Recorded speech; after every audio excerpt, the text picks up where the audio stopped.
Welcome to the Wholesome Healing Collective. Join us on our podcast for a journey into the hearts of healers from all walks of life, diving deep as we explore meaningful conversations that have the power to inspire, empower, and share life-changing wisdom. Through this community, we hope to create a welcoming environment where our listeners leave feeling nurtured and uplifted. We are so delighted you are here. My name is Alyssa. And I'm Renee. Grab a drink, get cozy, and let's dive in. Welcome back to the Wholesome Healing Collective podcast. Alyssa and Renee here today, and we are back again talking about healers and what is a healer and who considers themselves healers and all of that. So again, expanding on a conversation we had a couple of weeks ago, because I realized I had some resistance to being called a healer. And at the beginning of that podcast, I made it a point to say that I don't consider myself a healer because I think that my client does the healing work. You know, they're healing themselves and I'm just simply a conduit. But as Renee and I continue to discuss that process, not everybody is a healer. And so we are healing our clients. And so how do we not call ourselves healers? So we just wanted to dive into this topic a bit more, ask some inspiring questions, and just kind of see where it goes. I love how in-depth we can go with this topic and just how many layers and directions that we can go. It's very nuanced. Yes. And somewhat, I would say somewhat controversial too. One thing that came up for me as you were saying that, and maybe a source of resistance is, especially with terms like shamanism or that like category of healing. I think for so long, it's something that gets titled to you or handed to you by an elder. It's not something that we proclaim for ourselves. I think we kind of chatted about that a little bit in sidebar combos. And I think for me, that's a bit of a source of my resistance, is feeling like I need someone to give me that. I can't proclaim it for myself, regardless of what I'm doing and the results that people are getting. It's kind of interesting how that's, and I think there's such deep reverence in that, which is beautiful. And it's also a long stemmed conditioning to keep power relegated to only certain titles or positions within communities, which is something I feel like is dying off as we move into an era where people are self-empowered to heal and support each other in their healing.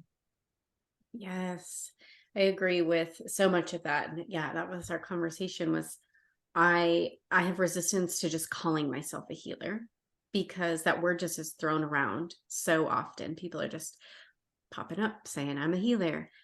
But for me, I feel like it's a long road of training and embodiment and working with the energy to feel like I've reached that level. And I don't know, I was on a podcast where it was about how to hire a healer. So somebody else called me a healer. So why can't I just like wear that hat? Why can't I accept that title or that name? Why do I still have resistance to it? And so one of the things we were talking about was training. We recently started reading this book from Barbara Ann Brennan, and this is actually a pretty old book. I think it's from the 80s, right? She has quite the collection that she's written. And she actually just passed last year. And I feel like I missed out. But we still have the books. Maybe that's why we're coming back to her work now. She's guiding us from another realm. Yes, yes.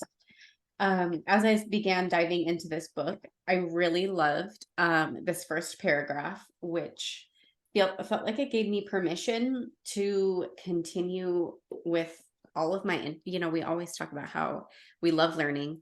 We're always trying on new things and dipping our toes into new modalities. And I almost felt ashamed.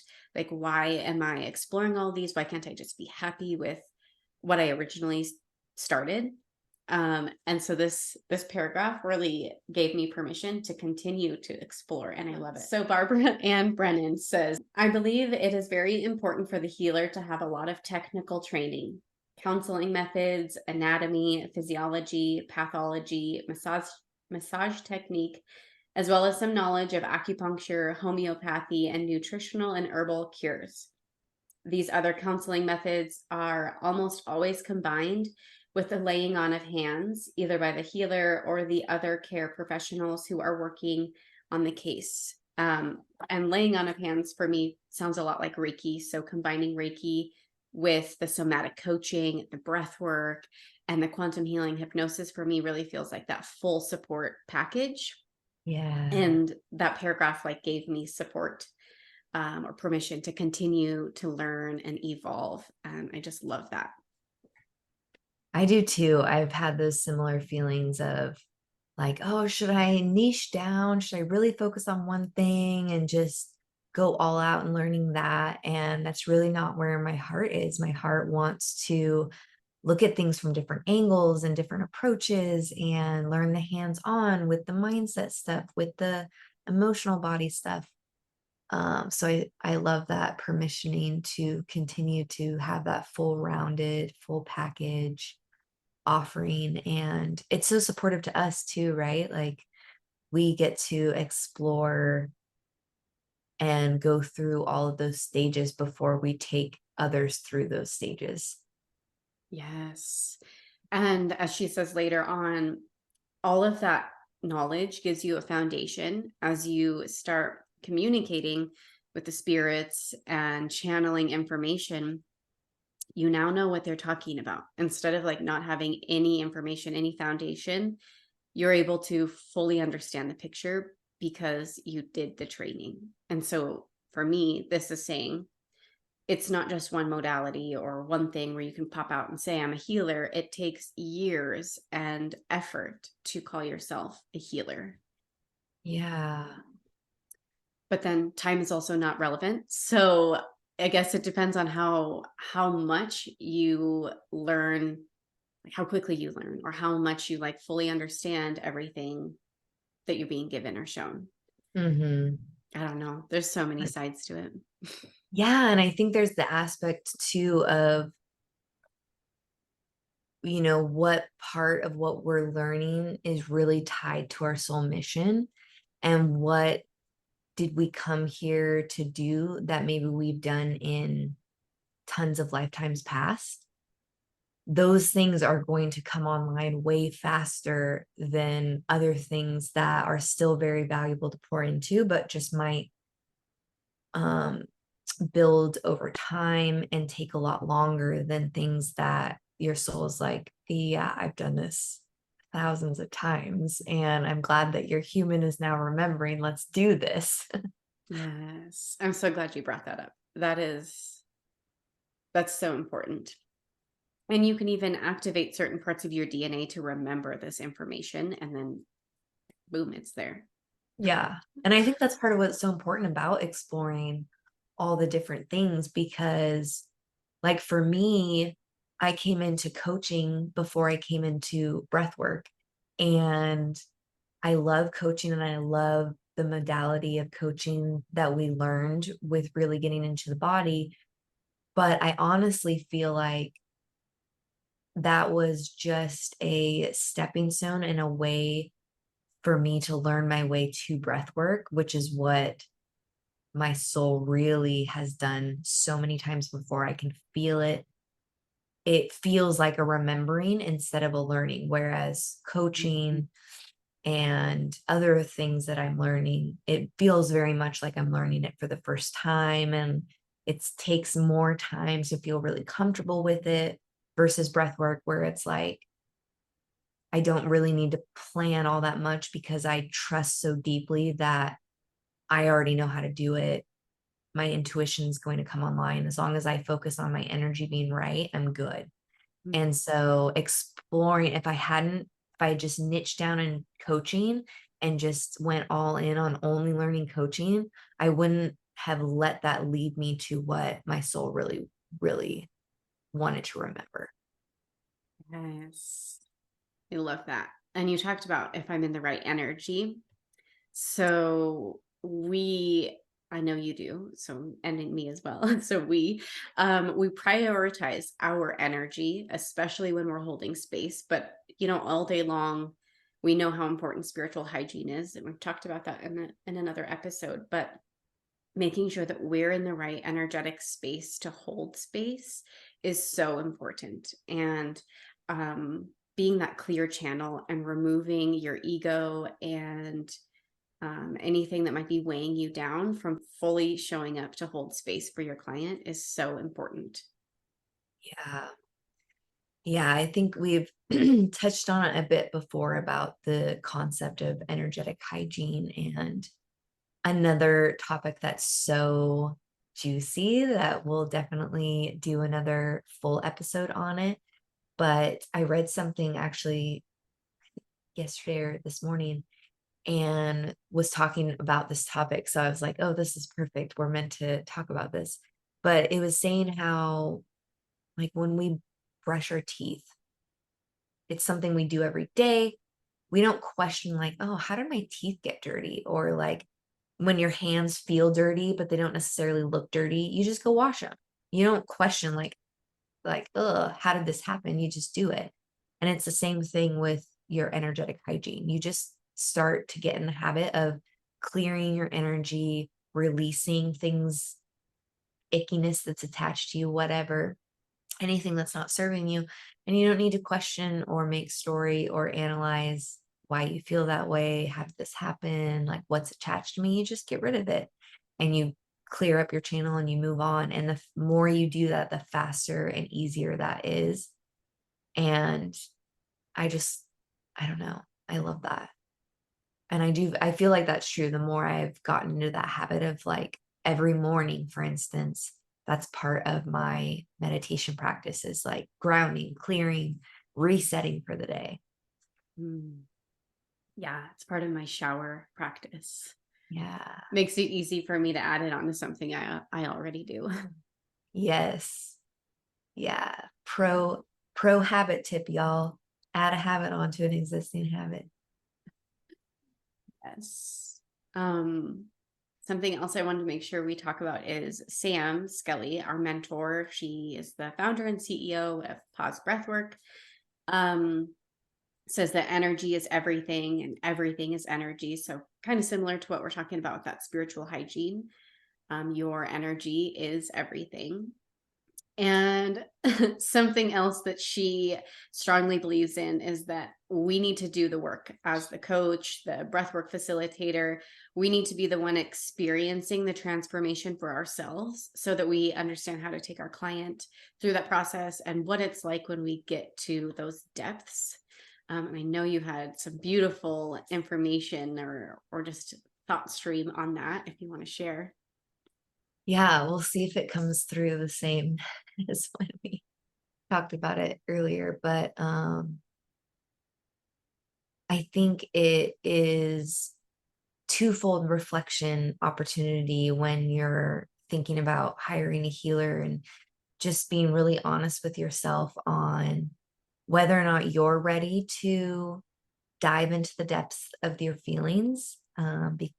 Another Sam phrase is, you have to feel to heal. And so not only do you want to be ready to go through your emotions and be supported in that, but also asking the person that you're interested in working with what their healing journey has been like, and asking about shadow work or the work they've done with their trauma and how they've healed that, and just not necessarily needing them to go into a lot of detail or, share too much personally right out of the gates if this is your first time meeting them, but just get a pulse check from them on whether or not they are actually diving into that work.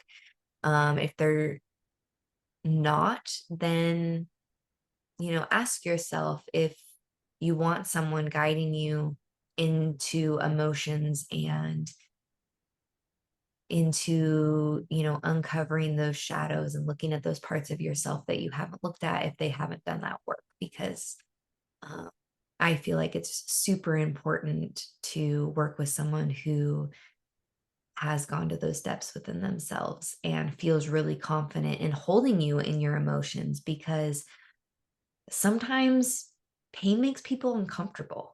And the last thing you want is to be sitting across from someone and having your pain make them feel uncomfortable, because then your people pleaser is going to come online, or your self judgment is going to come online. You're going to feel guilty for making them feel bad, even though this is your time to feel whatever you're feeling.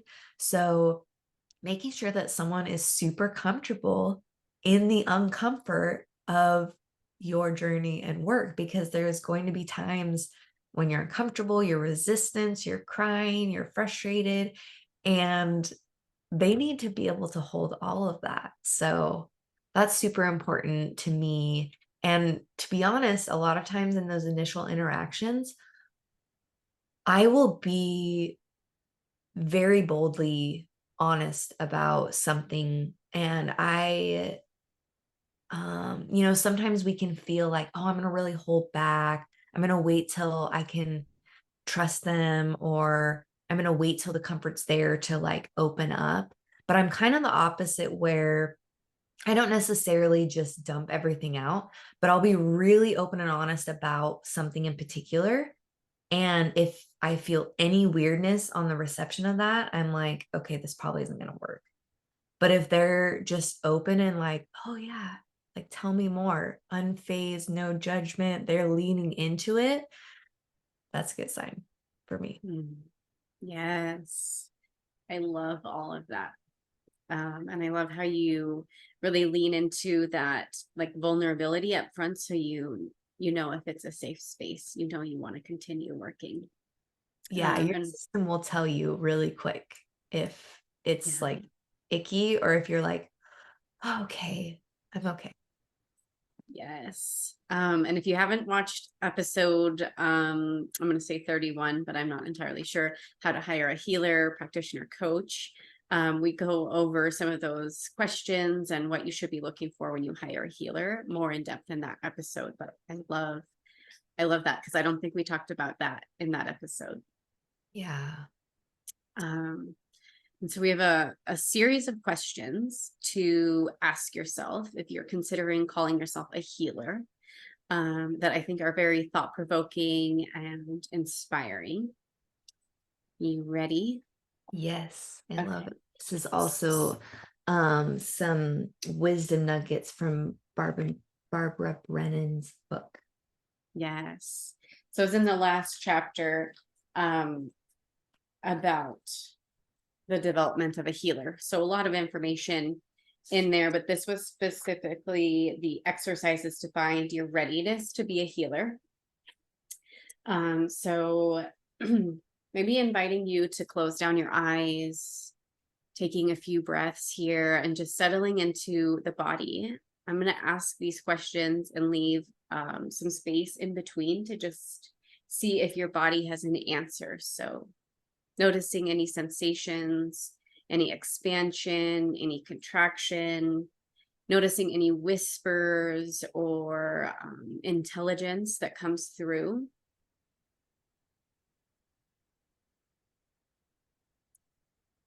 How truthful am I?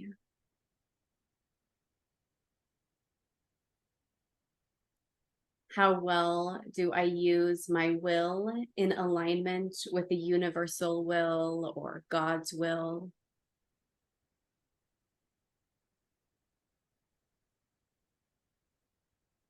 How do I use power?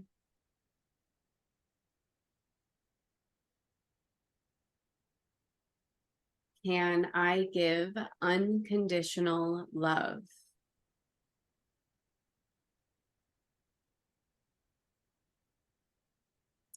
Do I respect the integrity, the personal power, the will, and the choices of my clients? Do I see myself as a channel that evokes the power from within the client so that they are healing themselves ultimately?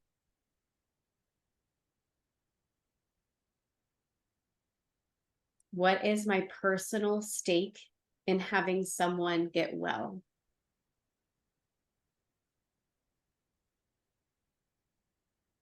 Do I see death as a failure?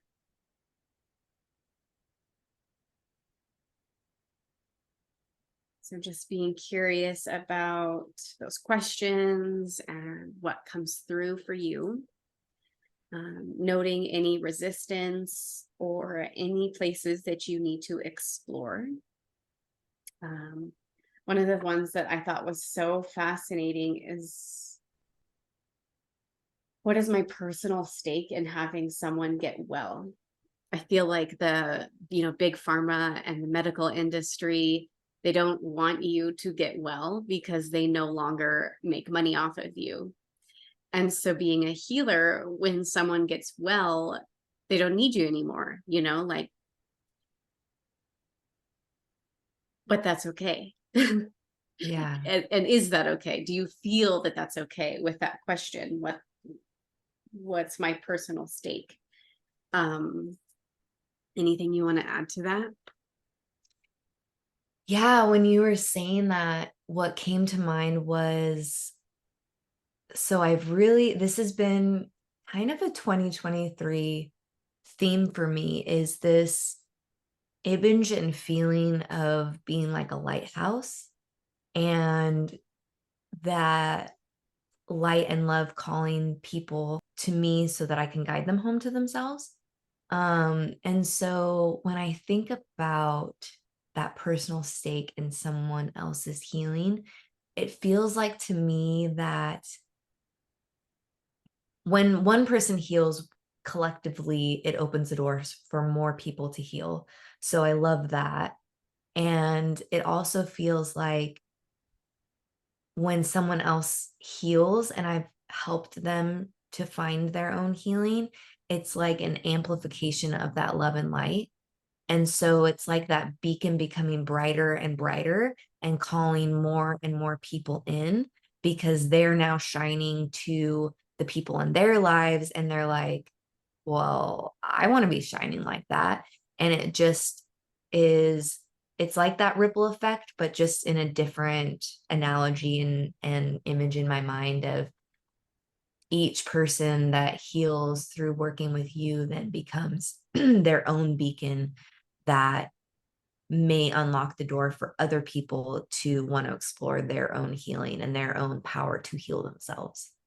I love that. It's like a candle. They're sharing their flame with others around them, and then Yeah. soon the room is just filled with candlelight. Yeah, that's beautiful. Yeah, I didn't come up with it. It was um a long story. I didn't come up with it. So beautiful. Beautiful. Yeah, I just love that view that you're a beacon, and when one person gets healed, it's not over. It's sharing and empowering everybody that they know. Yeah.